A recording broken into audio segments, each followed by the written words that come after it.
Web series आली असेल, जर बऱ्यापैकी तुम्ही लोकांनी बघितले असेल, युथफुल लोक आहेत इथं, कोटा फॅक्टरी पाहिलं असेल तुम्ही. ती कोटा फॅक्टरी आणि सदाशिव पेठेतली जी फॅक्टरी आहे ना ती सारखीच आहे. तुमच्या कोल्हापूरमध्ये जिथं कुठं अभ्यास करतात ना पोरं, ती म्हणजे कोटा फॅक्टरी आहे. इस्लामपूरमध्ये पोरं अभ्यास करतात ती म्हणजे कोटा फॅक्टरी आहे. त्याच्यापेक्षा वेगळं काही सुरू नाही आहे कुठंही. आता मुद्दा असा आहे की 3.5 लाख पोरं दरवर्षी ग्रॅज्युएट झालेले या क्षेत्राकडे काय येतात. तर परिस्थिती अशी आहे की आजूबाजूला काहीच दिसत नाही आहे की समजा माझी डिग्री झाली तर डिग्री झाल्यानंतर पुढं काय करायचं याच्यावर काही आपल्याला क्लिअरिटी नाही आहे. अल्टिमेटली त्याच्यामुळं या म्हणजे आज आम्ही जिथं काम करतो त्या क्षेत्रामध्ये असं दिसतं की कोणतीही डिग्री केलेला मुलगा फक्त हेल्थ सायन्सेसमध्ये, म्हणजे पर्टिक्युलरली एक गोष्ट अशी ऑब्झर्व करायला मिळते की ज्यांनी हेल्थ सेक्टरमध्ये डिग्री घेतलेली आहे ती लोक तुलनेनं या क्षेत्राकडे येण्याचा त्यांचा लोंढा थोडासा कमी आहे. म्हणजे डॉक्टर्स थोडेसे कमी येतात, नर्सिंगमध्ये करिअर असतील लोक कमी येतात. परंतु कला शाखा घटकातनं, ॲग्रिकल्चरल बॅकग्राऊंडनं आणि सर्वाधिक येणारी संख्या जी आहे ती इंजिनियर्सची आहे. इंजिनियर्समध्ये पण पर्टिक्युलरली 2 स्ट्रीममधनं सर्वाधिक इंजिनियर MPSCमध्ये येतात आणि सर्वाधिक जागा तेच मुलं घेतात. ते 2 इंजिनियर आहेत, इलेक्ट्रॉनिक्स अँड टेलिकम्युनिकेशन ENTC आणि दुसरे आहे मेकॅनिकल इंजिनिअरिंग. ह्या 2 फील्डमधले म्हणजे जर तुम्ही 10 लोकांना जर विचारलं तुम्ही कोणत्या स्ट्रीममधनं निवडले गेलेले आहात तर त्यातली 9 लोक तुम्हाला सांगतील की मी इंजिनियर आहे. त्याच्यामुळं आपला जो मागच्या काळातला जो काही ओढा होता सगळा कुटुंबाचा की 10वी झाली 12वी झाली की तू इंजिनिअरिंग कर, आता ते असं झालं की 12वी झाली की तू इंजिनियर कर आणि इंजिनिअरिंग करून तू MPSC कर. आणि MPSCतनं पुन्हा त्या मुलांची संख्या जास्त आहे. त्याच्यामुळं कला शाखा घटकाकडनं येणारी जी मुलं आहेत तुलनेनं त्या मुलांचा टक्का घसरतोय, सातत्यानं घसरतोय. आणि तो दुर्दैवी आहे कारण कला शाखा घटकातली मुलं ज्या पद्धतीनं कॉलेजकडे पाहतात किंवा ज्या पद्धतीने कॉलेजला सिरियसली घेतात ते परत एकदा रिइन्व्हेंट करण्याची गरज आहे. त्याच्यावर आपण बोलू. म्हणजे 3 टप्पे आहेत. पहिले तर एक पूर्वपरीक्षा, मुख्य परीक्षा, मुलाखत, त्याच्यानंतर येतो अभ्यासक्रम. आता हा जो अभ्यासक्रम आहे ना तो असा असतो खूप गमतीशीर आहे. म्हणजे तुमच्यातल्या कोणाला MPSC नसेल जरी करायची तरी त्यांनी एक जस्ट डेमो म्हणून एक गोष्ट करा. ते म्हणजे MPSCचा यावर्षीचा पेपर काढून आणा कुठला पण आणि तो पेपर घ्या आणि सोडवा. तो पेपर सोडवला ना की तुम्हाला असं वाटणार आहे की काहीच अभ्यास न करता 40 मार्क पडत आहेत आपल्याला. आता थोडा अभ्यास करू, थोडा केला ना की 45 पडणार. कट ऑफ किती? 45. याला किती पडत आहेत? 40. आणि इथून MPSCच्या प्रवासाची काही लोक सहमत आहेत, मान हलवतात, बरोबर बरोबर आम्ही असंच आलो याच्यात. काहीच अभ्यास न करता जर 40 पडत असतील तर 6 महिने अभ्यास करून 45 पडत नाहीत का? नाही पडत, नाहीच पडत. त्याच्यामुळं या क्षेत्राकडे येत असताना असं काहीतरी करून असं चालता चालता जरा देऊन बघू असं काही हे क्षेत्र नाही. त्याच्यामुळं इकडे येत असताना थोडंसं सिरियसली या. आपण अभ्यासक्रमाविषयी बोलत होतो. आता बरेच लोक म्हणतील अभ्यासक्रमाविषयी, आता सिनियर पण मंडळी आहेत तुम्हालाही थोडंसं माहिती असावं कारण तुम्हीच पुश करणारे लोकांना, कर MPSC, लय भारी असतंय, हवा होती गावात, भावकीची जमीन बी लिहून घेता येते मोठा अधिकारी झाला तर, अशा अनेक गोष्टी आहेत त्याच्यामध्ये. आता याच्यामध्ये 3 विषय असे आहेत की जे विषय राष्ट्रीय दर्जाच्या अडचणीचे विषय झालेत. म्हणजे इथं काही शिक्षक असतील तर आता सर मला मगापासून प्राध्यापक म्हणतायत तर तसा मी कोणताही शिक्षक असायच्याही पात्रतेचं नाही आहे सर, त्यामुळे मला प्राध्यापक काय म्हणू नका तुम्ही, कारण माझ्याकडे कोणतंही फॉर्मल शिक्षक म्हणून असण्याचं कोणतंही एज्युकेशन नाही माझ्याकडे. शिक्षक इथं भरपूर शिक्षक बसलेले असतील. 3 विषयांनी भयंकर अडचण केली आमच्या क्षेत्रात. त्यातला पहिला विषय आहे विज्ञान, दुसरा विषय आहे गणित आणि तिसरा विषय आहे इंग्रजी. म्हणजे आपल्या घरातली लोक जे सांगतात की नाही पोरांना आपल्याला गणिताचा अभ्यास कर, इंग्रजीचा अभ्यास कर, विज्ञानाचा अभ्यास कर, पण आपल्याला काय आवडत असते? मराठी आवडलंच पाहिजे, भूगोल आवडलाच पाहिजे, इतिहास आवडलाच पाहिजे, सोशल सायन्स आवडलंच पाहिजे. पण जे सर्वाधिक लागणार आहे तुम्हाला या पुढच्या प्रवासात ते हे 3 विषय आहेत, गणित, विज्ञान आणि इंग्रजी.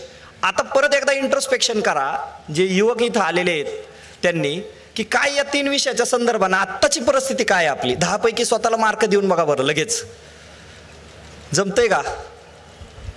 नाही, आपण तिथंच मेंढली पशीच अडकलेलो आहे. अनुक्रमांकाच्या चढत्या क्रमाने लावायचं का अनुभारांकाच्या चढत्या क्रमाने लावायचं आपण तिथंच आहे अजून. गणितामध्ये पायथागोरस कशासाठी वापरायचा होता तो काय अजून काय लक्षात आलेलं नाही. सिद्धता नेमके पाठ कशासाठी करतोय? बाबा को बाबा को कशासाठी चाललंय नेमकं हे काय जर कळत नसेल आपल्याला तर आपलं भविष्यात अवघड होणार आहे आपल्याला. म्हणजे चेंज द व्हॉइसमध्ये नेमकं काय बदलायचं होतं म्हणजे आवाज बदलून बोलायचं होतं का नेमकं वाक्य बदलून सांगायचं होतं? डायरेक्ट इनडायरेक्टमध्ये सेट टूचं टोल्ड कधी करायचंय, हॅवचं हॅड कधी करायचंय? हा जर संघर्ष आत्ता तुमच्या वाट्याला असेल का नाही तर भविष्य अंधारात आहे. आता मला खरं बोलायला बोलवलंय म्हणून खरंच बोलणार आहे मी. आणि मग तुम्ही मला प्रश्न, म्हणजे बरेच पालक येतात विचारतात. मी त्या दिवशी सन्मान सोहळ्यात पण असं म्हणालो होतं की मला एक पालक विचारायला आले, ते पोरीला ज्युनियर के जी टाकायचे, ICSE टाकू का CBSE टाकू? UPSC करायची होती त्यांना. कुठं टाकायचं आता? मग आपल्या सगळ्यांच्या समोर एक नेहमी प्रश्न आहे की मला UPSC करायचे आणि आपल्याला IASच्या खाली काहीच व्हायचं नाहीये सगळ्यांना, कमीत कमी IAS. आणि समजा नाही 2 मार्क 4 कमी पडले तर मग IPS इज ओके, काय नाही, IPS म्हणून काम करू शकतो. कारण त्याच्या खाली IRS आणि मग IFS हे माहितीच नाही मुळात आपल्याला, की त्याच्या खाली बरंच काहीतरी असते ते माहितीच नाहीये.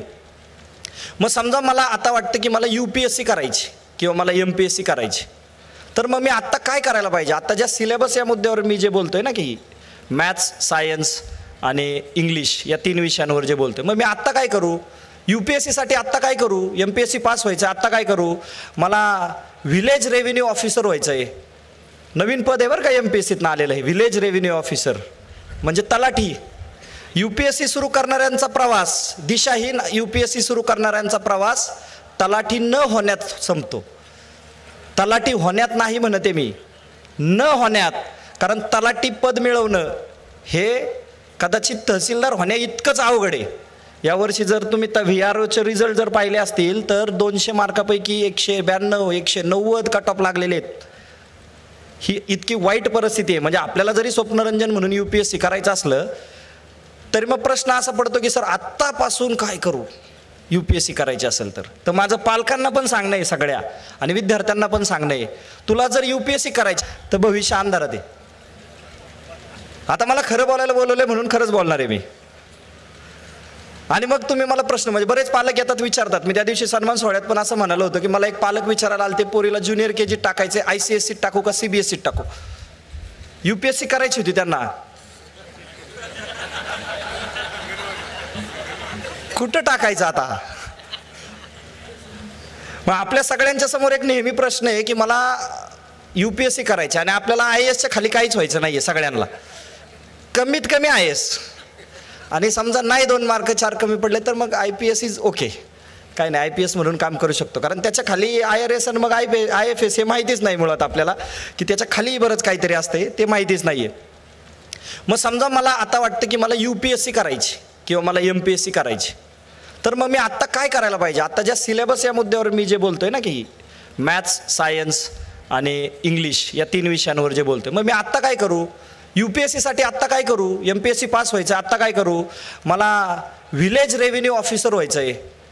नवीन पद आहे बरं का MPSCतनं आलेलं आहे, व्हिलेज रेव्हेन्यू ऑफिसर म्हणजे तलाठी. UPSC सुरू करणाऱ्यांचा प्रवास, दिशाहीन UPSC सुरू करणाऱ्यांचा प्रवास तलाठी न होण्यात संपतो. तलाठी होण्यात नाही म्हणते मी, न होण्यात. कारण तलाठी पद मिळवणं हे कदाचित तहसीलदार होण्या इतकंच अवघड आहे. यावर्षी जर तुम्ही VROचे रिझल्ट जर पाहिले असतील तर 200 मार्कापैकी 192, 190 कट ऑफ लागलेले आहेत. ही इतकी वाईट परिस्थिती आहे. म्हणजे आपल्याला जरी स्वप्नरंजन म्हणून UPSC करायचं असलं तरी मग प्रश्न असा पडतो की सर आत्तापासून काय करू UPSC करायची असेल तर माझं पालकांना पण सांगणं आहे सगळ्या आणि विद्यार्थ्यांना पण सांगणं आहे, तुला जर UPSC करायची आहे ना अजून 8 वर्षांनी करायची, तू 10वीला आहे ना अजून 5 वर्षांनी करायची, तू 12वीला आहे ना अजून 3 वर्षांनी करायची. तू आत्ता जे करतोय का नाही ते नीट कर. तू 8वीत आहे ना तू 8वी नीट कर. तू 10वीत आहे ना तू 10वी नीट कर. तू 12वीत आहे ना तू 12वी नीट कर. तू ग्रॅज्युएशनमध्ये आहे ना तू ग्रॅज्युएशन नीट कर. आमच्याकडे इतकी भीषण परिस्थिती आहे की आमच्याकडे ग्रॅज्युएशन झालेल्या पोराला आम्हाला 5वीचं स्टेट बोर्ड शिकवावं लागतं. हो, क्रमिकचं 5वीचं पुस्तक शिकवावं लागतंय, गणिताच्या लेक्चरला पाढे शिकावं लागतात आम्हाला. बरोबर आहे ना? ही परिस्थिती आहे आमची. मग हे कसं काय आलं? कुठून आलं हे सगळं? तर जो पाया कच्चा राहिला आहे तो कच्चा राहिलेला पाया पुढं अडचणी करतोय. आणि बऱ्याचदा आपण स्पर्धा परीक्षेमध्ये एक शब्द ऐकलेला असतो, तो असतो प्लॅन बी. प्लॅन बी असला पाहिजे, प्लॅन बी असला पाहिजे. मला असं वाटतं की स्पर्धा परीक्षा हाच प्लॅन बी आहे. प्लॅन ए नीट असला पाहिजे. प्लॅन ए काय माहिती आहे का तुमचा? तुम्ही आत्ता जे फॉर्मल एज्युकेशन घेताय का नाही ते नीट करणे हा प्लॅन ए आहे तुमचा, आणि स्पर्धा परीक्षा प्लॅन बी आहे तुमचा. पण काय होतंय इथं, आता आम्ही कितीही सांगितलं तरी तुम्ही काही सिरियस घेत नाही. तुम्हाला असं वाटतं याला वाटतंय आम्ही होऊ नये म्हणून हा सांगतो काहीतरी करा. आम्हाला तर असं सांगितलं होतं यूट्यूबवर, आम्हाला तर असं सांगितलं होतं तिकडं. आणि मग आता आणखी स्पष्ट नाही बोलत मी, खरी अडचण यूट्यूबने केलेली आहे सगळी ही. म्हणजे आपण जे संघर्ष म्हणून ऐकलेलं असतं का नाही, संघर्ष म्हणजे अमुक अमुक अधिकारी संघर्षातून झाला. मला असा प्रश्न विचारायचा सगळ्यांना, आजूबाजूच्या सगळ्या लोकांना, आपण सगळ्यांनी ऐकलेलं आहे संघर्ष गाथा. तो संघर्ष होता का ती प्रक्रिया होती? म्हणजे मी एक वडापाव खाऊन अधिकारी झालो, हा संघर्ष आहे का प्रक्रिया आहे? तुम्हाला संघर्ष म्हणून सांगितलं जातो, हा संघर्ष नाही. 2 वेळेचं जेवण सगळे जेवतात आणि अधिकारी होतात. म्हणजे आणखी इकॉनॉमिक्समध्ये जायचं म्हणलं तर रंगराजन समितीनं जे काही सांगितलं दारिद्र्याचा निकष, त्याच्यात आपण कोणच बसत नाही, लक्षात घ्या. म्हणजे आपण सगळे त्या अर्थी श्रीमंत आहे. MPSCला तुमच्या खिशात किती पैसे आहेत याच्याशी काही कर्तव्य नाही आहे. तुम्ही कोणत्या उत्पन्न गटातून येता याच्याशी अजिबात कर्तव्य नाही आहे. MPSCला पाहिजे तुझ्या डोक्यात काय आहे ते त्यांच्या कामाला काय येऊ शकतं. आणि म्हणून आपण ह्या ज्या कथा ऐकल्या का नाही, म्हणजे लोक येतात यूट्यूबला रडतात, मी खूप दुःखात होतो, मी खूप कष्टात होतो, एकदाच जेवायचो असं, आणि तुम्ही त्याला बघून भावताय, त्याला बघून भाळताय. त्याचा संघर्ष त्याच्या आयुष्यात होता, इज ओके. आता समजा आपण कोल्हापूर परिसरात ना आहोत, आता इकडं तुमच्याकडं ऊस आहे, मग काय करायचं आता? संघर्ष गाथा लिहिण्यासाठी काय सांगायचा? जमिनी भाषणं व्हायरल होत नाहीत तुमची. आमची एक विद्यार्थिनी सर सध्या गडचिरोलीमध्ये काम करते, ती खूप चांगला व्यवसाय पुण्यामध्ये वडिलांचा तिच्या. ती अशीच गमती त्या दिवशी सांगत होती की म्हणे सर पप्पांना असं म्हणले की पप्पा ते सगळं विकून टाका आणि रिक्षा घ्या. म्हणलं का? ते भाषण चालं ना माझं, ऐका ना, मला व्हायरल व्हाय ना माझं, कारण घरचं सगळं बरं आहे असं म्हणून जर आपण अधिकारी झालो असं सांगायला लागलं तर लोक फार किंमत देत नाही आपल्याला. त्यामुळे आमच्याकडे कथा रचल्या जातात. तुम्ही यूट्यूबला जे ऐकता का नाही त्या रचलेल्या कथा असतात. म्हणजे मॉक इंटरव्ह्यूचे जे डिस्कशन तुम्ही ऐकून प्रभावित होता यूट्यूबवर, दिल्लीचं काहीतरी बघता आणि मग तुम्हाला असं वाटतं वा तुझ्या भिंतीच्या समोर कुठला कलर आहे, तुझ्या भिंतीच्या मागं कुठला कलर आहे. असलं काही होत नाही इथं. इथं असं विचारतात केमिस्ट्रीतनं ग्रॅज्युएट आहेस, what is the difference between organic chemistry आणि इनऑर्गॅनिक केमिस्ट्री? ते म्हणते सॉरी सर, MSc केमिस्ट्री केलेल्या पोराला ऑर्गॅनिक आणि इनऑर्गॅनिक केमिस्ट्रीमधला फरक सांगता येत नाही. हे या क्षेत्राचं सत्य आहे. स्पर्धा परीक्षा करायचं असेल तर यूट्यूबच्या भाषणांपासून लांब राहा. हे पण तुम्ही यूट्यूबवरच ऐकताय.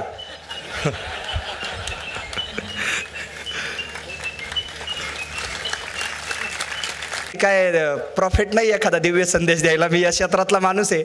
आणि आमची सर्वाधिक अडचण काय केली माहिती आहे का शिकवणाऱ्या लोकांची? ह्या यूट्यूबच्या लोकांनी केली.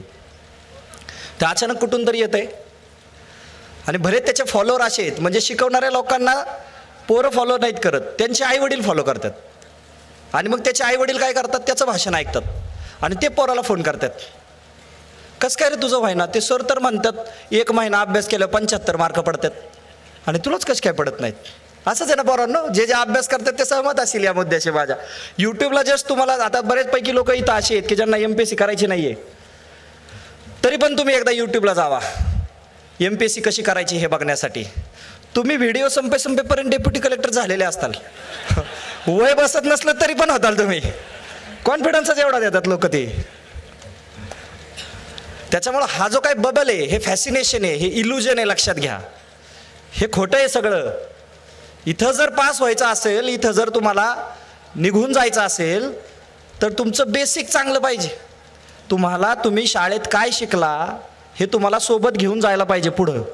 आता आपण शाळेत शिकलो, 7वीतनं 8वीत गेलो, 7वीची पुस्तकं विकून टाकली आणि त्याची भेळ खाल्ली.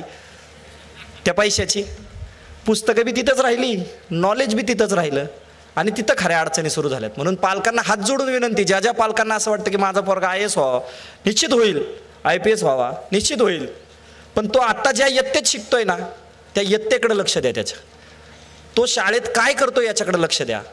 सरांशी बोला, काय पद्धतीने चालतं. काल परवा गुरुजी काकाजी मी वारे गुरुजींना भेटलो वाबळेवाडीच्या शाळेत. 4थीची पोरं 8वीचा सिलेबस संपलाय हो त्यांचा. मग 4थीत असलेल्या पोराला 8वीतलं विज्ञान सगळं येतंय. त्या पोरांना जपानीज भाषा येतात, एका पोराला 4 भाषा येतात. मी बसलो तर 3रीची पोरगी मंथनचं OMR शीट भरत होती आणि आमच्या पोरांना मला रोज टेस्ट सिरीजला सांगावं लागतं, अरे नालाय का गोल नीट कर तू, गोल करायचा राहिला म्हणून पोरांचे निकाल गेलेत. असे पण पोरं आहेत आमच्याकडं. म्हणजे इकडचा गोल तिकडं झाला, आता बरेच असतील हातवर करा, इकडचे गोल तिकडं होत आहेत म्हणून 5-5 मार्क जाणारे लोक इथं समोर बसलेले आहेत आमचे. आत्ताच मी एक जणाला येता सांगत होतो, बाळा की मार्क कसे वाढतात परीक्षेला, उत्तरं बरोबर आणून पण मार्क वाढतात आणि चुका कमी करून पण मार्क वाढतात. आणि ह्या चुका काय आहेत, इकडचा गोल तिकडं होतोय. मग आपल्याला हे कल्चर जर विकसित करायचं असेल, स्पर्धा परीक्षेत जर पोरं यशस्वी वाटत असेल तर स्टार्ट अर्ली जे म्हणतो आपण, पण स्टार्ट अर्ली करत असताना लगेचच त्याला काहीतरी एखाद्या IPS अधिकाऱ्याची कथा आणून देण्यात काय अर्थ नाही आहे. जे चाललंय त्याच्यावर फोकस करायला पाहिजे. मी मागे एका कार्यक्रमात असं म्हणलं होतं की 12th फेल नावाचा एक पिक्चर आला बघा मध्यंतरी, आणि खूप प्रॉब्लेम केला या पिक्चरने, मोठा प्रॉब्लेम केला. तुम्ही म्हणतात हे असं कसं काय झालं, हे आम्हाला तर लय आवडला होता, ते बघूनच तर IPS व्हायचं होतं. कथा 20 वर्षापूर्वीची होती, 25 वर्षापूर्वीची कथा आहे ती, आजची नाही आहे ती कथा. आत्ता रिलेटेबल कथा म्हणून आहे, रिॲलिटी म्हणून नाही आहे, लक्षात घ्या. त्याच हिरोचा सेक्टर 36 नावाचा पिक्चर आला होता, तोच विक्रांत मेसी नाव आहे बरोबर त्याचं. विक्रांत मेसीचा 12th फेल पण आला आणि सेक्टर 36 पण आला. दोन्हीकडे आकडा जरी कॉमन असला तरी विक्रांत मेसी 36 मध्ये तो चॉपर दाखवलेला आहे, म्हणजे माणसांचे मर्डर करत असतो आणि त्यांचे ऑर्गन विकत असतो. आणि तोच हिरो एका पिक्चरमध्ये 12th फेलमध्ये काय दाखवलाय, कथेचा मुद्दा आहे फक्त. त्याला कथा मिळाली, त्यांनी त्याचं सोनं केलं. म्हणून काय तुमच्यावर कथा होणार नाही असं मला म्हणायचं नाही आहे, पण त्याचा रिलेव्हन्स बघायला पाहिजे. मग कधीतरी 25 वर्षापूर्वी कोणतरी अधिकारी झालंय म्हणून मी आज होणार आहे का, तर नाही होणार. कारण 25 वर्षात इथलं स्ट्रक्चर बदललंय, प्रशासनासमोरचे चॅलेंज बदललेले आहेत, रोज नवीन प्रॉब्लेम येत आहेत. आता आपण जस्ट फोन लावला तर RBI 30 सेकंद काय ऐकवतंय आपल्याला, बदललं का नाही चॅलेंज आपल्या समोरचं, नको वाटतंय ते ऐकायला. त्याचा फोन नंबर जरी विचारला कुठल्या नंबरला फोन करा सांगितलं तरी बी लक्षात नाही आपल्या. पण आपल्याला रेग्युलरली डेली बेसिसवर प्रशासनासमोरचे जे चॅलेंजेस बदलत आहेत ती लोक फील्डमध्ये पाहिजेत आपल्याला. त्याच्यामुळं पहिले तर ह्या यूट्यूबपासून प्रभावित होण्याचं बंद करा. आणि मला वाटतं की बलशाली युवा हृदय संमेलन आलेले आहेत तुम्ही, म्हणजे योग्य मार्गावर चाललेले आहेत तुम्ही. फार काय मी वेगळं सांगायची गरज नाही आहे तुम्हाला की प्रभावित होऊ नका. म्हणजे आता आपण सिलेबस विषयी बोललो, 3 विषयांमध्ये आपण क्लॅरिटी आणली पाहिजे याविषयी बोललो. आणि चार्ल्स डार्विन नावाचा एक माणूस होऊन गेला. चार्ल्स डार्विनचं नाव सगळ्यांनी ऐकलं असेल. त्याने एक थिअरी मांडली होती, सर्वायवल ऑफ द फिटेस्ट नावाची. ऐकली एक सगळ्यांनी? सगळ्यांना शाळेतलं दुसरं काय आठवून एवढं तर सगळ्यांना माहिती आहे, सर्वायवल ऑफ द फिटेस्ट. तुम्हाला स्पर्धा परीक्षेतनं यशस्वी व्हायचं असेल ना तर तुमच्याकडे एकच सूत्र पाहिजे, ते म्हणजे सर्वायवल ऑफ द फिटेस्ट. जर तुम्ही फिट असाल तर तुम्ही टिकणार, जर तुम्ही फिट नसाल तर यू आर आउट. 3 इडियट्स नावाचा एक चित्रपट आला होता बघा, 3 इडियट्स. त्या चित्रपटातलं तुम्हाला आवडलेलं पात्र कोणतं होतं? रॅन्चो, बरोबर ना? सगळ्यांना रॅन्चो व्हायचं होतं, पण रियालिटी वीरू सहस्त्रबुद्धे सांगत होता. रियालिटी कोणी सांगितली? 2 हाताने लिहित होता अरे तो वीरू सहस्त्रबुद्धे. आणि त्यांनी सांगितलं की त्याचा पोरगा किंवा मुलगी काय जन्माला आली तरी पण ते लेक्चर घेत होते. आणि पहिल्या दिवशी त्या वीरू, बघा सीन आठवतं का सगळ्यांना? त्या लेक्चर हॉलमध्ये वीरू सहस्त्रबुद्धे असं सांगत होते, लाइफ इज अ रेस, अगर तुम नहीं दौड़ोगे तो कोई तुम्हें कुचल कर आगे निकल जाएगा. आणि ते खरं आहे. म्हणजे आता तुम्ही म्हणा नाही नाही सर असं कसं काय खरं आहे? खरं आहे. स्पर्धा परीक्षा नावात काय आहे? स्पर्धा. आयुष्यातली पहिली स्पर्धा कोणती आठवत असेल तर पोत्यात पाय घालायचे आणि पळायचं, 3 पायाची शर्यत. त्याच्यानंतरची आयुष्यातली दुसरी स्पर्धा सगळ्यात जवळची चमचा लिंबू. ते असा चमचा आणि असा लिंबू असायचं आणि तो चमचा थरथर कापायचा स्पर्धा सुरू व्हायच्या आधी, आठवतंय का? तिथं सुरू झाली आयुष्यातली स्पर्धा. आणि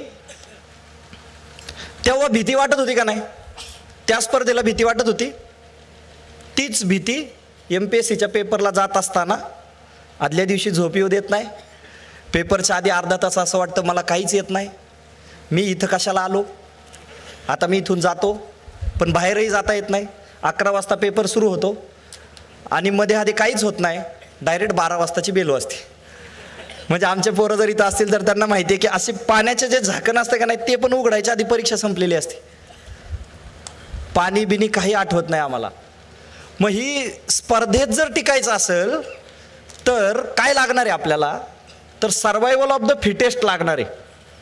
मग फिटेस्ट, फिट या शब्दात काय काय बसतं? कशा कशा बाबतीत फिट पाहिजे आपण? तर एक पाहिजे तुम्ही इमोशनली फिट पाहिजे, इमोशनली. नाहीतर इंस्टाग्रामला एक रील व्हायरल होतोय सध्या, बाळा, ज्यांना माहिती आहे त्यांना माहिती आहे, आता बाकीच्यांना माहिती नाही, त्यामुळे तुम्ही त्यांना नंतर एक्सप्लेन करा. ते बाळा म्हणल्यावर जर अभ्यास बाजूला पडत असेल तुझा बाळा, तर कसं होणार आहे? म्हणजे आता मी थोडंसं आणखी खाली जाऊन बोलतो, मला माफ करा, माझ्या वयाची पोरं आहेत ना थोडीस. म्हणजे 10वीत असताना अचानक कसं तरी व्हायला लागतंय आपल्याला. त्याला शास्त्रीयदृष्ट्या काहीतरी वेगळं म्हणत असतील, पण अचानक कसं तरी होतंय. 12वीला गेलं की कसं तरी वाढत जातंय. कॉलेजला गेलं की मास्तर मूर्ख वाटायला लागतोय. याला काय कळतंय? अरे त्याची PhD झाली, हट, कुछ नाही कॉलेज में. आणि मग अचानक आयुष्यात आघात होतोय, बोल्ट फ्रॉम द ब्ल्यू. आणि मग भाऊ जमिनीवर येतोय. आणि मग छन से जो टूटे कोई सपना होतोय. आणि मग त्याला एक मित्र भेटतोय, तो म्हणतोय काय करतोय? UPSC. मग मी पण UPSC. आणि भाऊचं गाणं बदललंय, ठुकरा के मेरा प्यार मेरा इंतकाम देखेगी, बरोबर ना? भाऊची गेम झालेली. भाऊ अपघाताने आला हो तिथं. भाऊला हे करायचं होतं का? अपघाताने आला. म्हणजे तुला इमोशनल कोशंट सांभाळता येतोय का? तुला तुझी इमोशन सांभाळता येते का? म्हणजे एक मुलीच्या समोरून एक मुलगा इकडं गेला, हे मुलं आमचे चांगले नाहीत हो एकदम. काय सांगू आता मी तुम्हाला, आता वर्गात असते ना तुम्ही माझ्या, तर मी जरा आणखी मोकळा बोललो असतो. म्हणजे एक माणूस इकडून इकडे गेला तरी आपला 10 मिनिटं जर व्हायला जात असतील तर खरंच तू लायकीच आहे का MPSC करायच्या? अशी लय अडचणी आहेत आमच्याकडे. लायब्ररीत आमच्याकडे सकाळी 7 वाजल्यापासून रात्री 12 वाजेपर्यंत पोरं अभ्यासाला बसलेले असतात, बरोबर ना? पण त्याच्यात ते नेमका काय अभ्यास करत असतात? बरं, असं तो मागचे 7 वर्ष झालं करतोय. सकाळी 7 ते 12 जर एखादा माणूस 7 वर्ष बसला तर किमान नोबेल आणायला पाहिजे त्याने, किमान. त्याच्यावर काय असेल का नाही मला माहित नाही, पण साहित्यातला नोबेल तो आणू शकतो. पण त्याला प्री नाही निघली, प्रीच निघली नाही. कशी काय नाही निघली? कारण त्याला स्वतःला नाही सांभाळता आलं, इमोशनलीच त्याला स्वतःला सांभाळता नाही आलं. म्हणजे त्या वयात ज्या अडचणी असतात त्या फक्त त्याच अडचणी नाहीत. म्हणजे काल परवा काही पोरं आली होती भेटायला, राज्यसेवेच्या मुख्य परीक्षेला मुलगी होती. घरच्यांनी सांगितले आम्ही काही खर्च नाही करणार, आमची कॅपॅसिटी संपलेली आहे. 137 मार्क आहेत. आता जे मेन्सला पोरं असतील त्यांना माहिती असेल 137 किती आहेत. 200 पैकी 137 या वर्षीच्या पेपरला पडणं म्हणजे भयंकर आहेत. आणि त्या पोरीच्या घरच्यांनी सांगितलं की आम्ही काही तुला पैसे नाही देऊ शकत, तू तुझी पुण्याला जायचं तर जा, तुला कुठं जायचं ते जा, आम्ही तुझं लग्न लावू शकतो फक्त, आता ह्याच्या पुढं आम्ही तुझं काय नाही करू शकत. आणि ती पोरगी पुण्याला आली, रयतमध्ये आली आणि मग रयतने तिचं पालकत्व घेतलं वगैरे, ठीक. मग ह्या प्रेशरचं काय करायचं आता? म्हणजे पोरांच्या आयुष्यात फक्त एवढंच प्रेशर नाही आहे. म्हणजे आता आपण हसत असताना एकच प्रेशर वाटलं की हे सगळे यांना एकच प्रेशर असतंय, फक्त एवढं एकच प्रेशर नाही आहे. कुटुंब बऱ्याचदा सांभाळून घेत नाही पोरांना, घरामध्ये वाद चाललेले असतात काहीतरी, त्याचंही प्रेशर त्या पोरावर असतं. कारण त्याला माहिती आहे कुठंतरी बाप आता रिटायर होणार आहे, बाप आता थकला आहे, आईला दवाखाना चालू झाला आहे, वडिलांना रोज संध्याकाळी झोपताना पॅरासिटामॉल लागते आणि ते पोरगं टेन्शनमध्ये चाललं आहे, त्याला इमोशनली स्वतःला हाताळता येत नाही आणि ते पोरगं आणखी खाली खाली जातं. आणि त्यामुळं आमच्याकडं रयतमध्ये कंपल्सरी आहे सोहम ध्यान, कंपल्सरी आहे. काकाजींचं सोहम ध्यान कंपल्सरी आहे आमच्याकडं. म्हणजे पोरांनी मेडिटेशन केलं पाहिजे. जर तुम्हाला इमोशनली स्वतःला हाताळायचं असेल तर तुम्हाला ते जमलं पाहिजे. आणि आईबापाला सगळ्यांना सांगतो, आपल्याला हे शिकवावं लागेल पोरांना की तू घाबरू नको, तू टेन्शन घेऊ नको, तू आमच्याशी बोल, काय असू दे ना, एखादी गर्लफ्रेंड असली तरी आमच्याशी बोल. तुमच्याशी नाही बोलला तर तो तिसऱ्याशी बोलतोय आणि मग ते ठुकरा के मेरा प्यार होतंय, त्याचं तिकडं अडचण वाढते त्याची. त्यामुळे आपल्यातला जो संवाद आहे, जो इमोशनल टच किंवा इमोशनल बॅकअप जो कुटुंबातून मिळायला पाहिजे होता, तो इमोशनल बॅकअप कुटुंबातून मिळतो का, आपण देतो का, याच्याकडे बघायला पाहिजे. म्हणजे फिट होत असताना पहिली एक गोष्ट आपल्याला पाहिजे ती म्हणजे इमोशनली फिट. कोणत्याही सिच्युएशनमध्ये आपल्याला स्टँड करता आलं पाहिजे. आता काही लोक भेटली होती, यावर्षी आमच्याकडं क्लर्कची परीक्षा झाली. 7149 व्हॅकन्सी होत्या, 19 कट ऑफ लागला, बंपर भरती झाली MPSCची. कित्येक पोरं पूर्व परीक्षेतनं मुख्य परीक्षेला गेली. अंतिम आमच्याकडे त्या परीक्षेला टप्पा होता टायपिंग एक्झाम. आणि त्या टायपिंग एक्झामला कित्येक पोरं अशी नापास झालीत की ज्या कम्प्युटरच्या समोर बसल्यावरती फ्रीज झाले, त्याची बोटच चालली नाहीत, त्याला काय करायचं कळलंच नाही, त्याचे हातपाय थरथर कापले आणि त्याचा अटेम्प्ट गेला. अंतिम यादीत असलेला पोरगा असा बाहेर गेलाय का, कारण त्याला इमोशनली स्वतःला कसं हाताळायचं होतं हे माहिती नव्हतं. त्याच्या पिअर ग्रुपमध्ये अशी लोकच नव्हती की ज्यांच्याशी तो बोलू शकतो की मला काहीतरी प्रॉब्लेम होतोय. कोटा फॅक्टरी जे काय ऐकलं आपण, आणि तिथं जी सुसाईड होत आहेत आपण ऐकतो, सदाशिव पेठेत पण होत आहेत आमच्याकडे. 2 वर्षापूर्वी स्वप्नील लोणकरनं आत्महत्या केली, त्यावेळेला इतकं चर्चेत आलं की MPSCची पोरं सुसाईड करतात, असं करतात तसं करतात, बोलायला पाहिजे. अरे बोला ना, मग बोलायला पाहिजे. कुणी बोलायचं? आईने बोलायचं, बापाने बोलायचं, त्याच्या भावाने बोलायला पाहिजे. कुणी बोलायचं? आता माझ्यासारखा माणूस मी रोज बोलतो पोरांशी, समाज म्हणून कुणी बोलायचं? या पोराला तुम्ही समाज म्हणून आपण टिंगल उडवतो पोरांची. आता ह्यो साहेब होणार होय, ते समोर आपल्या आई येतोय त्यावेळेला आपण त्याला म्हणतो का साहेब तेवढं पास झालं आमच्यावर लक्ष ठेवा. आणि साहेब पुढे गेल्यावर काय म्हणता, जे यायला हे पास होणार आहे तेव्हा लायकी घ्यायची. ते रात्रीचं गावात येते. अहो बघा तुमच्या आजूबाजूला, तुमच्या शेजारचं पोरगं MPSC करत असताना त्याला तुच्छतेनं बघतात लोक. म्हणजे दुःख आहे, म्हणजे हे माझ्या क्षेत्राविषयीचं माझं दुःख आहे. हे ती तुमच्यातलीच पोरं आहेत, तुमचीच पोरं आहेत. MPSC करायला गेला, काय पर्याय नाही म्हणून गेलेला आहे तो. म्हणजे आजच्या आमच्या क्षेत्रातली 99% लोक काहीच करायला त्याच्याकडे शिल्लक नाही आहे म्हणून MPSC करायला येतात. जर त्याच्याकडे खरंच काहीतरी चांगलं असतं ना तर ते आलं नसतं. आपण समाज म्हणून अपयशी झालेलो आहे या क्षेत्रात पोरांना ढकलण्यासाठी. म्हणजे हे आपलं पाप आहे समाज म्हणून की ह्या पोरांना आपण MPSC ढकलतोय. अक्षरशः मी असा शब्द वापरतोय, ढकलतोय आपण पोरांना, कारण आपल्याला पर्याय नाही देता आला. म्हणजे आपल्याकडे तलाठी झाल्यावर त्याला डोक्यावर घेतला, पण IT कंपनीत कामाला लागला म्हणून त्याचा गावाने सत्कार नाही केलेला. विप्रोत कामाला लागला म्हणून कुणाचा सत्कार झाला का? इन्फोसिसमध्ये लागला म्हणून सत्कार झाला का कुणाचा? नाही झाला. एखाद्याने चांगला व्यवसाय सुरू केला, 1-2 कोटी रुपयाचा टर्नओव्हर केला म्हणून त्याचा सत्कार केला का कुणी गावात? नाही केला कुणी. कुणी समजा एखादं चहाचं दुकान टाकलं तर आपण येड्यात काढलंय त्याला, हे यायला आता चहा विकतो का? ती येवले अमृततुल्यवाले किंवा लाडाची कुल्फीवाले कार्यक्रमाला आले होते, कुठं गेली लोक? ही समाज म्हणून आपण त्या लोकांना सपोर्ट करतोय का? या पोरांना आपण सपोर्ट करतोय का? याचा विचार करायला पाहिजे. हा इमोशनल क्वेश्चन नावाचं जे प्रकरण आहे ना, इमोशनल क्वेश्चन हे समाज म्हणून आपण डेव्हलप करायचे, कुटुंब म्हणून आपण डेव्हलप करायचे. पोरांनो मित्रांशी बोलायला पाहिजे. तुमच्या मित्रच नाहीत आपल्याला, ते लायब्ररीत असतात ते का मित्र असतात का? तेव्हा ते शत्रू आहे. कारण ह्याला 50 आणि त्याला 49.50 पडले की हा पास आणि तो फेल, ते दोघं स्पर्धक आहेत, त्याच्यामुळे ते काय मित्र होत नाहीत. मग ह्या पोरांशी बोलण्याची जबाबदारी आपली पाहिजे. पहिला मुद्दा जो आहे तो सर्वायवल ऑफ द फिटेस्ट मधला इमोशनल क्वेश्चन हा होता. सर्वायवल ऑफ द फिटेस्ट मधला दुसरा मुद्दा तो म्हणजे फिजिकल फिटनेस. शारीरिक क्षमता असली पाहिजे. शारीरिक क्षमतेचं सर्वोत्कृष्ट उदाहरण तुम्हाला सांगतो यावर्षीचं मी. शासकीय नोकऱ्या लोकांना मिळत नाही असं आपण ऐकलेलं असते. यावर्षी 2023ला काकाजी पोलीस उपनिरीक्षक पदाची प्रक्रिया पार पडली. जवळपास 200 जागा होत्या मुलींच्या, 12 मुली पात्र झाल्यात. 188 जागा रिक्त राहणार आहेत. महाराष्ट्रातली परिस्थिती सांगतोय मी. हे महाराष्ट्र शासनात सध्या 188 जागा मोकळ्या राहणार आहेत. 12 मुली फिजिकल परीक्षेला पात्र झाल्या फक्त. मुलांच्या जागा व्हॅकंट राहणार आहेत, फिजिकल परीक्षेला अपात्र झालेत मुलं. म्हणजे जाहिरात 450ची आहे आणि पात्र झालेल्या सगळ्या मिळून लोकांची संख्या 188. म्हणजे 25% मुलं फक्त मैदानीची परीक्षा पात्र करू शकलेत. ही रिॲलिटी आहे. आमचा पळतो कधी माहिती का? प्री झाली, मेन झाली, ग्राउंडचं नोटिफिकेशन आलं की तो पळायला सुरुवात करतो आणि पोलीस भरतीवाला नुसताच पळत सुटतो. त्याला म्हणलं ना अभ्यास कर, नाही रील व्हायरल होत नाही, मला पळू द्या. तो सकाळी 6 वाजता जे पळायला सुरुवात करतो ते 10 वाजेपर्यंत पळतच असतो. परत 4ला जे पळायला सुरुवात करतो तो रात्री 8 वाजेपर्यंत पळतच असतो.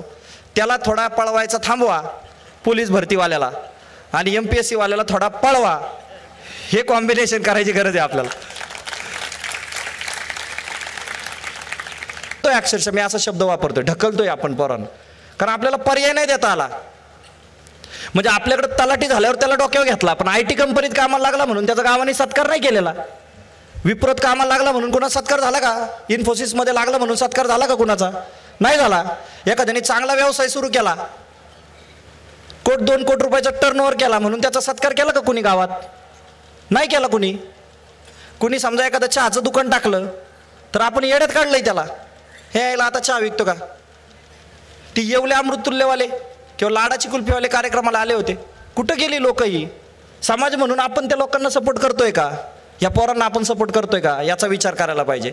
हा इमोशनल क्वेश्चन नावाचं जे प्रकरण आहे ना, इमोशनल क्वेश्चन हे समाज म्हणून आपण डेव्हलप करायचे, कुटुंब म्हणून आपण डेव्हलप करायचे. पोरांनो, मित्रांशी बोलायला पाहिजे.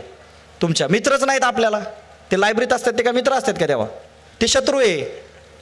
कारण ह्याला 50 आणि त्याला 49.50 पडले की हा पास आणि तो फेल, ते दोघं स्पर्धक आहेत, त्याच्यामुळे ते काय मित्र होत नाहीत. मग ह्या पोरांशी बोलण्याची जबाबदारी आपली पाहिजे. पहिला मुद्दा जो आहे तो सर्वायवल ऑफ द फिटेस्ट मधला इमोशनल क्वेश्चन हा होता. सर्वायवल ऑफ द फिटेस्ट मधला दुसरा मुद्दा तो म्हणजे फिजिकल फिटनेस. शारीरिक क्षमता असली पाहिजे. शारीरिक क्षमतेचं सर्वोत्कृष्ट उदाहरण तुम्हाला सांगतो यावर्षीचं मी. शासकीय नोकऱ्या लोकांना मिळत नाही असं आपण ऐकलेलं असते. यावर्षी 2023ला काकाजी पोलीस उपनिरीक्षक पदाची प्रक्रिया पार पडली.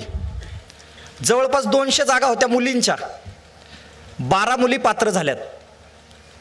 188 जागा रिक्त राहणार आहेत. महाराष्ट्रातली परिस्थिती सांगतोय मी. हे महाराष्ट्र शासनात सध्या 188 जागा मोकळ्या राहणार आहेत. 12 मुली फिजिकल परीक्षेला पात्र झाल्या. फक्त मुलांच्या जागा व्हॅकंट राहणार आहेत, फिजिकल परीक्षेला अपात्र झालेत मुलं. म्हणजे जाहिरात 450ची आहे आणि पात्र झालेल्या सगळ्या मिळून लोकांची संख्या 188. म्हणजे 25% मुलं फक्त मैदानीची परीक्षा पात्र करू शकलेत. ही रिॲलिटी आहे. आमचा पळतो कधी माहिती का? प्री झाली, मेन झाली, ग्राउंडचं नोटिफिकेशन आलं की तो पळायला सुरुवात करतो आणि पोलीस भरतीवाला नुसताच पळत सुटतो. त्याला म्हणलं ना अभ्यास कर, नाही रील व्हायरल होत नाही, मला पळू द्या.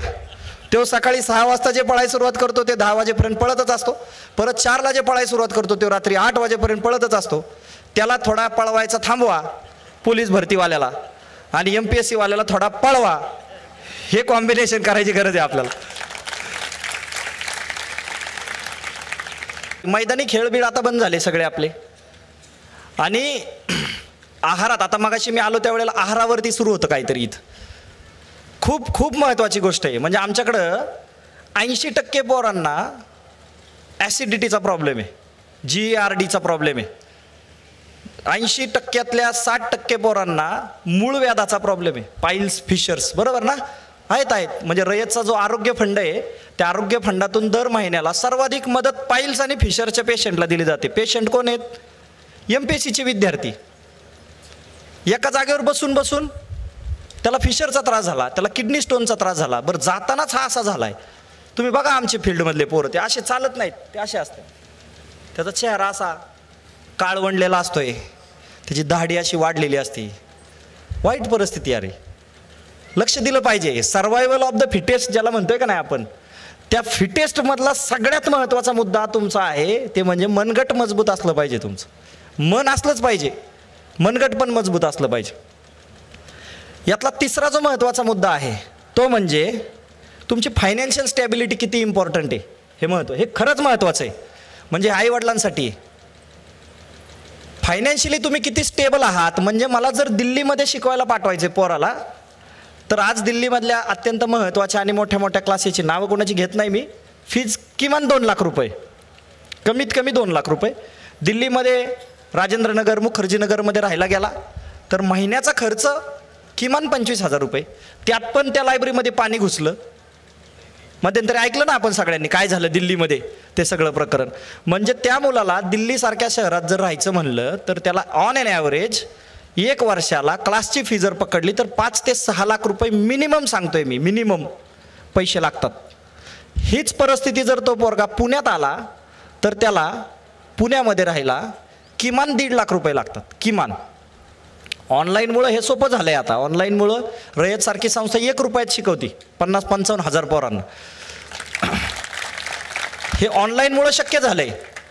पण हे सगळं करत असताना तुम्ही पहिल्याच वर्षी त्याला 1 लाख रुपये देऊन विषय संपत नसतोय, लक्षात घ्या. पहिल्या वर्षी त्याला आपण ढकलला तिकडं, तिथून पुढं त्याला सस्टेन करायला 5 वर्ष लागणार आहेत. म्हणजे 1.5 लाख गुणिले 5 वर्ष असं जर कॅल्क्युलेट केलं तर टोटल जवळपास 7.5 लाख रुपये स्पर्धा परीक्षेची तयारी करण्याचा खर्च सांगतोय मी. पास व्हायचं का नाही ते नंतरचा विषय.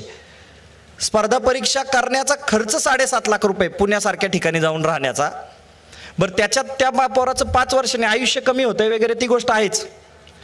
मग सगळ्यांनी एकदा खिस्से पण बघायला पाहिजेत हे करायच्या आधी, की आपली कॅपॅसिटी आहे का हे करायला. आणि नसेल तर मग पोरांना पार्ट टाईम काम करायला सांगितलं पाहिजे. ते पार्ट टाईम कामसाठी त्याला काहीतरी स्किल शिकवलं पाहिजे. म्हणजे ज्या प्लॅन बीवर आपण येणार आहे ते हळूहळू तिकडंच चाललो आहे आपण, सर्वायवल ऑफ द फिटेस्टमध्ये. म्हणजे तुमच्याकडं फायनान्शियल फ्रीडम असलं पाहिजे. बऱ्यापैकी आता आम्ही पाहतोय की जी लोक ऑलरेडी सिलेक्टेड आहेत ना तीच पोरं परत सिलेक्ट होतात. आमच्या लोकांना एक्सपिरियन्स पण आहे. ते ऑलरेडी STI होतं तेच ASO झालं आहे, ते ASO होतं तेच SR झालं आहे, तोच राज्यसेवेतनं पद घेतोय. आणि जो मोकळा अभ्यास करतोय तो मोकळाच राहिला आहे. का? कारण तो मेंटली ब्लॉक आहे. त्याला घरी पैसे मागायला पहिले तर टेन्शन येते, घरची परिस्थिती वाईट आहे, कसे काय पैसे मागू घरी. पण खर्च तर चुकत नाही. त्याच्यामुळं जर तुम्ही तुमच्या पोरांना स्पर्धा परीक्षेकडं घालणार असाल, ढकलणार असाल, तर तुम्ही पहिले ह्याचं गणित पण बसवायला पाहिजे की ह्याला तुझ्या हे, आणि त्या हिशोबानं प्लॅन करायला पाहिजे. मग पुढचा प्रश्न येतो की सर पैसे तर आहेत, मग किती वर्ष करायचं. आता किती वर्ष करायचं ह्याला काय मर्यादा नाही. MPSCने भले वय करून ठेवलं 38. वय वाढवण्यासाठी बी आंदोलनं चाललेत आमच्याकडं, वाढवा वय. काही लोक सेकंड इनिंग खेळायला आले परत, म्हणजे पोरं बिरं होऊन परत MPSC करायला आलेत. आणि खरं सांगू का तेच सगळ्यात जास्त सिरियस आहेत. कारण त्यांनी बाहेर काय हाल होतात ना ते बघितलेत. त्याला माहिती आहे बाहेर काय खरं नाही, अवघड परिस्थिती आहे. ते पास होतंय आणि आपला जे पूर्ण वेळ ज्याला रोजाने लावलाय अभ्यास करायला, मी तसंच म्हणतो वर्गात रोजाने अभ्यास करायला लावलाय. 800 रुपये हजेरी आहे त्याला, घरचे 800 पाठवतात आणि तो रोजाने अभ्यास करतोय सकाळी 7 ते रात्री 12 वाजेपर्यंत. तो काय पास व्हायना. आणि हे जे पार्ट टाईम अभ्यास करतात ते लोक पास होत आहेत, कारण गांभीर्याचा मुद्दा आहे. मग स्पर्धा परीक्षेसाठी वेळ किती असला पाहिजे, किती वेळ दिला पाहिजे. तुम्ही कोणतीही स्पर्धा परीक्षा करा, नॉट नेसेसरी की तुम्ही हे MPSC विषयीच बोलतोय मी आता. तुम्ही नीट करा, JEE करा, JEE ॲडव्हान्स करा, CAT करा, काय GRE करा, काही करा तुम्हाला जे वाटतं ते. त्याच्यासाठी वेळ ठरवून घ्या. मी आमच्या फील्डमध्ये येणाऱ्या लोकांना सांगतो की तयारीनंतर, तयारीला जेवढा वेळ लागतो ॲव्हरेज तो 1.5 वर्ष लागतो. तयारीनंतरचे 2 अटेम्प्ट दिले पाहिजेत, 2च. हां, ते 2 अटेम्प्ट किती वर्षांनी होतील हे MPSCच्या मनात आहे. मागचे 2 वर्ष झालं आमच्याकडे परीक्षाच नाही झालेली. 2023ला परीक्षा झालेली, 30 एप्रिल 2023. आणि आता आपण बोलतोय 25, परीक्षा होणार होती 5 जानेवारीला, ती गेली 2 फेब्रुवारीला. त्याच्यामुळं ज्याला असं वाटतंय का नाही, बांडिया बघितलं का, बांडिया माहिती आहे ना सगळ्यांना? नाही माहिती का? एकदा बघा जाऊन परत एकदा, ज्यांना माहिती आहे त्यांना माहिती. तो बांडिया जसा दंड थोपटून येतो का नाही, शीतल कोण आहे बघू द्या. हा, आठवलं का आता? चुपचुपके चित्रपटात एक बांडिया नावाचा राजपाल यादवनी पात्र भूषवलेलं आहे. त्याला सांगतात तुझी शीतल बरोबर लढाई आहे, कुस्ती आहे. ते खुश होतो आणि दंडबिंद ठोपटून येतो, मी लढतो म्हणतो आता. आणि बांडियाच्या समोर MPSC उभी राहते. म्हणजे आमचा बांडिया इकडून ज्या वेळेला निघतो त्यावेळेला तो सांगतो आता चाललो, पहिल्या अटेम्प्टमध्ये, पहिल्या ठोक्यातच. आणि तिकडे जाऊन बघतोय तर 2 वर्ष परीक्षाच व्हायना. बरं झाली, त्याच्यात ह्याचे हात थरथर कापले. प्रीला गेला, मेन्सला पोचलाच नाही, मेन्सला गेला, टायपिंगमधूनच बाहेर पडला. त्याच्यामुळं तयारीचे 1.5 वर्ष आणि अटेम्प्टचे 2 वर्ष याच्या पुढं कुठल्याही कुटुंबातल्या लोकांनी कोणालाही मदत करू नये. सगळ्या कुटुंबियांना माझं सांगणं आहे, तुम्ही लक्ष ठेवा पोरांवर. पोरं आपल्याला काय बी सांगतात.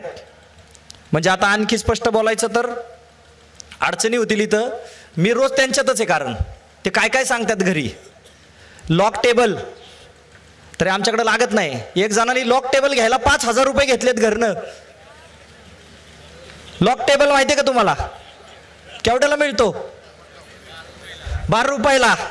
तो घ्यायला घरनं पैसे किती? 5,000 रुपये. घरच्यांना वाटलं कसलं तरी महत्वाचा टेबल घ्यायचा आहे त्याला. तो म्हणला त्या टेबलशिवाय अभ्यास होत नाही. घरच्यांनी मला फोन केला, कसला तरी टेबल सांगितलाय का तुम्ही? म्हणलं आमच्याकडे लय लागत असला लॉक टेबल बिग टेबल, आमच्याकडे पाडे लागतात. म्हणलं नाही. तो म्हणतोय ते लॉक टेबल का काय ते घ्यायचंय. म्हणलं ते 12 रुपयाला असते काका. अशी परिस्थिती आहे. म्हणजे तुम्ही जे पैसे पाठवता त्या पैशाचं काय होतं पुढं? मग आमच्याकडं मध्यंतरी 2 शिष्यवृत्त्या सुरू झाल्या शासनाच्या, TRT आणि बार्टीच्या शिष्यवृत्त्या आहेत. मग आमच्या लोकांना माहिती काय झालं त्या शिष्यवृत्त्यांमध्ये. त्या शिष्यवृत्त्या घेऊन पोरं गोव्याला गेली. गोव्याला जायचं राहिलं होतं ना त्यांचं. घरचे तर पैसे देत नाहीत. ही परिस्थिती आहे. त्याच्यामुळं फायनान्शियल फ्रीडम नावाची गोष्ट ज्या वेळेला तुम्ही त्याला महिन्याला 10,000 रुपये टाकता का नाही त्याच्या अकाउंटवर, त्याला हिशोब विचारा काय केलं पैशाचं. मेसचे तर एवढे, ह्याचे एवढे, ह्याचे एवढे, मग बाकीचे पैसे कशाला लागतात तुम्हाला? आणि तुला एवढेच दिवस देणार आहे. तुम्ही असं सांगितलं ना, आउटपुट 100% वाढणार त्याचा. तुम्ही त्याला जाताना काय सांगता? होत नाही तर मी आहे. मग तो थोड्या दिवसांनी म्हणतो क्लास थोडासा लांब आहे, बसने खूप धक्के खावे लागतात, जरा गाडी द्या. मग तुम्ही त्याला म्हणता की हा ठीक आहे, घरी आपली CD 100 उभी आहे ती घेऊन जा. पण तिथं ते डाऊन मार्केट आहे ना CD 100.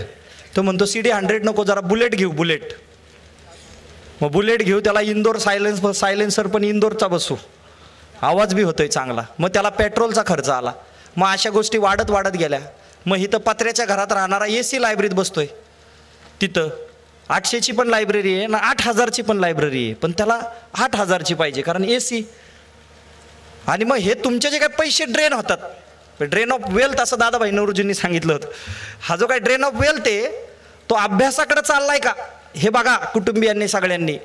का हा अभ्यास सोडून तिसरीकडेच चाललाय कुठंतरी. म्हणजे ह्याला त्याचंच ओझ पेलवना आणि तो तिला सांगतोय पद मिळालं ना तुझ्याच बरोबर. अरे तुला घरनं पैसे येतात बाळा 8,000 मेसचे भरायला, आणि तो तिचे पैसे भरतोय. आमच्याकडं पेठांमध्ये अशी पोरं आहेत की जे स्वतःचा अभ्यास करता करता दुसऱ्याचा अभ्यास घेतला त्यांनी, आणि दुसरे लोक पास होऊन निघून गेले. हा अजून ठुकरा कॅमेरा पेअरच चालला याचा. त्याच्यामुळे तुम्ही आत्ता जे पालक आहेत ज्यांची पोरं MPSC देत, त्यांनी लक्ष ठेवा. ज्युनियर KGत कदाचित यांच्याकडे दुर्लक्ष केलं असतं तर चाललं असतं. इथं यांच्याकडे दुर्लक्ष करू नका. 12वी नंतरची जी मुलं आहेत, समजा त्यांच्या करिअरमध्ये एखादी गोष्ट कमी जास्त झाली ना तर ब्रिज होऊ शकते. पण ज्याची पदवी पूर्ण झालेली आहे आणि जो MPSC करायला आलाय, आता UPSC करायला गेलाय, त्यांनी जर त्याच्या आयुष्यातले 5 वर्ष जर घालवले तर ते कसं ब्रिज करायचं? आता ग्रॅज्युएशन नंतर अंधारच आहे पुढं त्याच्या आयुष्यात. आणि त्याच वेळेला आपण कुटुंब म्हणून त्याचा हात सोडतोय. त्याच वेळेला कुटुंब म्हणून आपण त्याला कोणतेही प्रश्न विचारत नाही. मला असं वाटतं की पालकांना विनंती की तुम्ही प्रश्न विचारा आणि पोरांना विनंती तुम्हाला सांगत जावा, रे आपला बाप आपलाच असतोय, आपली आई आपलीच असती. एखादी परीक्षा नाही पास झालं ना तर सांगायला पाहिजे आई 1 मार्काने राहिलो. ते शेजारचा सांगतोय ती येऊन आईला, तुमचाच बरं 1 मार्काने राहतो. तो आमका कसं काय होतो? प्रेशर वाढतंय. संवाद असला पाहिजे, कुटुंबाशी बोलत राहिलं पाहिजे आपण. सर्वायवल ऑफ द फिटेस्ट मधला महत्त्वाचा मुद्दा. फिजिकली फिट पाहिजे, मेंटली फिट पाहिजे, इमोशनली फिट पाहिजे. आणि चौथा महत्त्वाचा मुद्दा जो आपण ऑलरेडी डिस्कस केला आहे तो म्हणजे तुम्ही अकॅडमिकली फिट असलं पाहिजे. अकॅडमिकली ज्या वेळेला मी म्हणतो त्यावेळेला 3 विषयांवर तुम्हाला गती असली पाहिजे, वेग असला पाहिजे. एक म्हणजे गणित, दुसरा म्हणजे विज्ञान आणि तिसरा म्हणजे इंग्रजी. आता हे सगळं करत असताना मध्यंतराने चर्चा झाली की जवळपास 3-3.5 लाख पोरं या प्रक्रियेमध्ये येतात. त्यातली गंभीर मुलं वगळता बाकीचे असेच असतात, असेच आलेले असतात या फील्डमध्ये. 99.99% पोरं जर फेल होणार असतील तर या पोरांचं करायचं काय? याच्यावरती प्लॅन ए तर आपला ठरला आहे. आपण जे करतोय ते व्यवस्थित करणं हा प्लॅन ए असला पाहिजे आपल्या करिअरसाठी. म्हणजे सगळेच इथं आलेले सगळेच लोक पास होणार नाहीत हे पहिलं स्वीकारा, सगळ्यांनी स्वीकारा. हे सगळ्यांनाच काय मोक्ष मिळणार नाही आणि मुळात MPSC हा काय मोक्ष नाही. मग MPSC झाला तरच ह्याला मोक्ष मिळणार आहे. अरे ती सुरुवात झाली आयुष्याची. आज इथं बरेच प्रशासकीय अधिकारी बसलेले आहेत, त्यांना माहिती आहे काय परिस्थिती आहे. खरा संघर्ष परीक्षा पास होणं हा होता का प्रशासनात काम करणं हा आहे.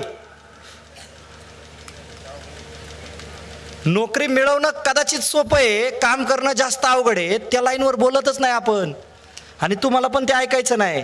तुमचं आले तुफान किती जिद्द ना सोडली झेप घेतली आकाशी. तिकडच आहे आपण अजून. आणि काम काय करताय? तुम्हाला व्हायचं का नाही तहसीलदार? जावा की एकदा तहसीलदार ऑफिसमध्ये, बघा की खुर्ची किती गरम असते ती. व्हायचंय डॉक्टर तर जावा ना हॉस्पिटलमध्ये, नाईट ड्युटीला बसा, कॅज्युअल्टीमध्ये बसा. ज्या वेळेला रक्त दिसतंय का नाही समोर त्यावेळेला बघायचं खरंच होऊ शकते का डॉक्टर, हे जमणार आहे का आपल्याला. म्हणजे करिअर निवडायचा सोपा मार्ग आपण म्हणतो का नाही करिअर गायडन्स. करिअर गायडन्स एवढाच आहे, तुम्हाला जे करिअर करायचं का नाही त्याचं जो माणूस काम करतोय का नाही आत्ता त्याच्याकडे जाऊन बसायचं. मग काही पण असू द्या करिअर तुमचं. आपल्याला वाटत असतं इंजिनियर लय भारी, तो काय काम करतो एकदा बघा, त्याच्याबरोबर 8 दिवस बसा. त्याला विचारू नका. तुम्ही जर त्याला विचारलं ना घरी आल्यावर दिवाळीला, त्यात तुम्हाला तो भेटणार दिवाळीला. आणि दिवाळीला तो एकदम चांगले कपडे घालणार आणि तुम्ही त्याला विचारणार काय रे कसं असतं काम. 1 नंबर भारी, खूप पैसे मिळतात अरे. आणि माझ्या इतका समाधानी तर कोणच नाही. सल्ला द्यायचा म्हणलं असाच दिला जातो का तो सांगल नको नको लय अवस्था वाईट आहे बाबा इकडं काही येऊ नको. हा जवळचा मित्र सांगू शकतो तुम्हाला, पण ते अंतर असते ना पिढीचं, त्यामुळे ते काही सांगत नाहीत लोक आपल्याला. म्हणून सोपं, डॉक्टर व्हायचे हॉस्पिटलला जा, प्रशासकीय अधिकारी व्हायचे त्यांच्या ऑफिसेसमध्ये जाऊन बसा, तलाठी व्हायचे त्याच्या गाडीवर फिरा, ग्रामसेवक व्हायचे त्यांच्याबरोबर फिरा. नेमकं काय काम करतात. शिक्षक व्हायचं 1 दिवस शाळेत जाऊन बसा, काय नेमकं ते पोरं त्रास देतात कशा पद्धतीने हाताळतात हे बघा. त्यातून ऑपॉर्च्युनिटी जनरेट होणार आहेत आपल्याला. आणि स्पर्धा परीक्षा हा मोक्ष नाही. स्पर्धा परीक्षेत सगळे लोक यशस्वी होत नाहीत. जे अयशस्वी होतात त्यांचं काय होतं याच्यावर बोलू आपण आता. आणि त्यांनी काय करायला पाहिजे. आमच्याकडे MPSCनं मध्यंतरी ते टायपिंगची परीक्षा कंपल्सरी केली काकाजी. आणि MPSCने सांगितलं की पूर्व झाली मुख्य झाली की टायपिंगची परीक्षा द्यायची. त्याच्यावर आमचे लोक आंदोलन करायला गेलते. नाही नाही म्हणे असं कसं, मागच्या पोरांची तुम्ही टायपिंगची घेतली नाही आमची कशाला घेता. आणि टायपिंगच्या परीक्षेत खरं कळलं की कोणाला टायपिंग येत होतं. कारण ह्यांनी सगळ्यांनी सर्टिफिकेट काढून आणले होते 25-25 हजार रुपये देऊन ब्लॅकनी, आणि ते घेऊन हा टायपिंगला जाणार होता. बरं मंत्रालयात जे काही लोक काम करतात ते सांगतात आम्हाला सर्वाधिक अडचण केलेली लोक हेच, ह्याला घेतलाय पण ह्याला टायपिंगच येत नाही.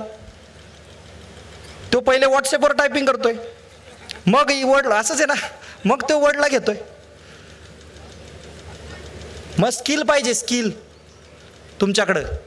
म्हणजे अपयशी झालेली लोक तीच आहेत MPSCतनं ज्या लोकांनी MPSC गंभीरपणे घेतलेली नाही. स्पर्धा परीक्षेमध्ये ज्यांनी टाइमपास केला ना ती लोक अपयशी झालेत आयुष्यात. कदाचित स्पर्धा परीक्षेत यशस्वी झाली नसतील ती, म्हणजे सगळ्यांनाच काय पद नाही मिळणार, पण आयुष्याच्या शर्यतीत स्पर्धा परीक्षा केलेली सगळी पोरं ज्यांनी स्पर्धा परीक्षा सिरियसली घेतली ती यशस्वी झाली.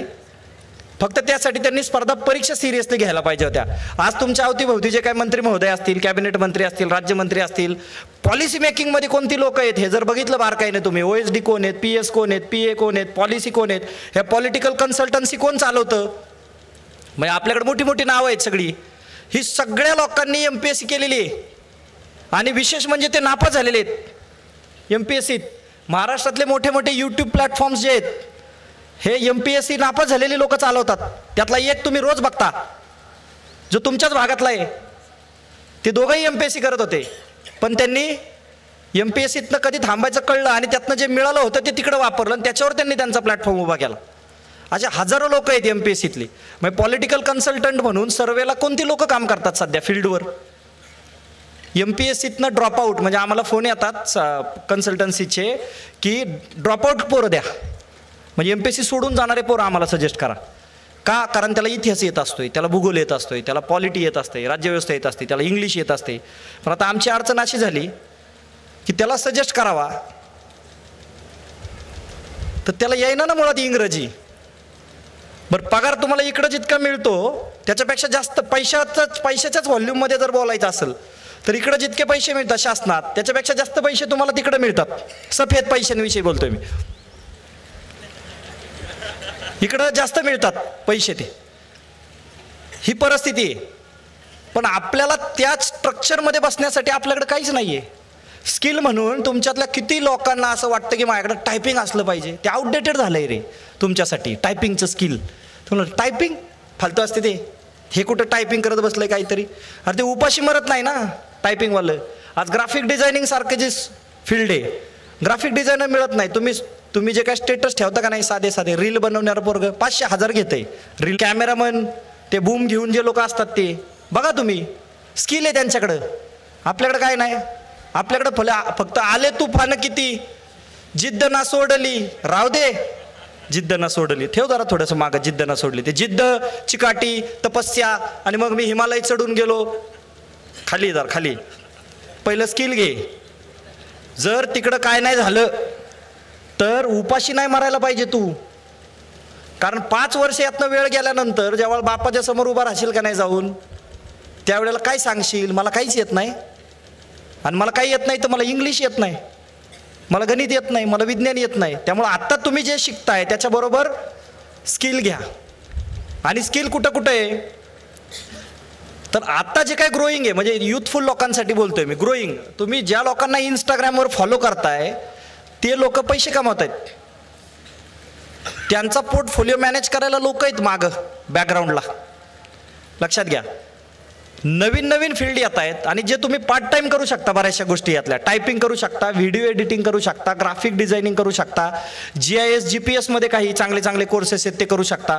काकाजींची आमची चर्चा झाली की अशा पद्धतीने आपल्याला काही गोष्टी आणता येतील का, की एक लाईफ स्किल त्याला काय देता येईल आपल्याला, की तो तिकडं जरी नाही त्याला काय करता आलं तर लाईफमध्ये तो फेल होणार नाही. वारे गुरुजींच्या जालिंदरनगरच्या शाळेमध्ये परवा आम्ही गेलो होतो तर 4थीची पोरं सुतारकाम करत होती, प्रोग्रॅमिंग करत होती. काही पोरांनी त्या स्क्रॅच नावाच्या ॲपवरती व्हिडिओ गेम बनवलेल्या होत्या. काही पोरं AI वापरून रोबो बनवत होती. आपल्याला त्या पोरांबरोबर स्पर्धा करावी लागणार आहे. लक्षात घ्या, आपण जरी ते 4थीला आहे, आपण 14वीला आहे. मग जॉब कोणाला आहे? Survival of the fittest. परत फिरून सगळं गणित येऊन थांबणार कुठे आहे? Survival of the fittest. या क्षेत्राचं वास्तवच हे की तुम्हाला जर या क्षेत्रात टिकायचं असेल तर तुम्हाला फिट असलं पाहिजे. आणि फिट असताना तुमच्याकडं तुमचा प्लॅन बी म्हणजे हा जो काही स्किल सेट आहे, हा स्किल सेट तुमच्याकडे असला पाहिजे. आणि त्याविषयी सगळ्यांनी सिरियसली काही एक काम करायला पाहिजे. काकाजी आणि आम्ही या संदर्भानं काही एक गोष्टी करण्याचा आमचा झाला आहे विचार किंवा सुरू आहे त्या प्रक्रियेत. आणि त्या प्रक्रियेत मला असं वाटतं की लोकांनी जास्तीत जास्त सिनियर लोकांनी मार्गदर्शन करायला पाहिजे. लोकसहभाग वाढायला पाहिजे की 4 पोरं आमच्याकडे पाठवा, 4 तास आम्ही त्यांना पार्ट टाईम काही शिकू. कारण मगाशी येत असताना सरांबरोबर चर्चा झाली की वरचं जे काही नॉलेज आहे ते खाली झिरपत नाही. एक्सपिरियन्स आहे.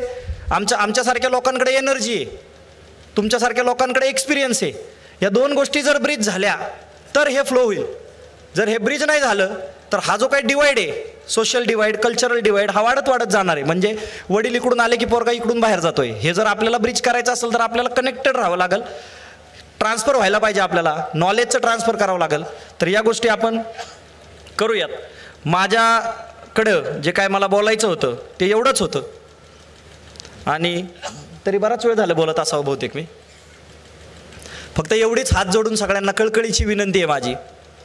या क्षेत्रात, आमच्या क्षेत्रात येणं खूप सोपं आहे, खूप सोपं आहे. म्हणजे कदाचित अभिमन्यूला चक्रव्यूहामध्ये जाणं खूप अवघड होतं, तसं आमच्याकडे MPSCकडे येणं खूप सोपं आहे. येत असताना 10 वेळेला विचार करा. स्वॉट ॲनालिसिस नावाची एक गोष्ट सांगितली गेलेली आहे. तुमचं स्ट्रेंथ काय आहे, तुमचं विकनेस काय आहे, तुमची अपॉर्च्युनिटी काय आहे, तुम्हाला थ्रेट्स काय आहेत हे बघा. तुमच्या आजूबाजूला काही चांगली मंडळी असतात त्यांच्याशी बोला. हे करिअर निवडू का याच्यावर 10 वेळा विचार करा. कारण एकदा तुम्ही याच्यात जंप केलं तर मग तुम्हाला परत माघारी यायला मार्ग नाही. जर तुमच्याकडे स्किल नसेल तर नव्यानं सुरुवात करणाऱ्या लोकांना असा सल्ला राहील की सुरू करत असताना सोबत काहीतरी स्किल घे आणि पुढं चल. जे लोक ऑलरेडी फील्डमध्ये आलेले आहेत त्या लोकांनी आजूबाजूला सगळ्या गोष्टी सोडून द्या बघायच्या आणि पुढं जावा. यावर्षी दोन्ही बाजू झाल्या आमच्याकडं.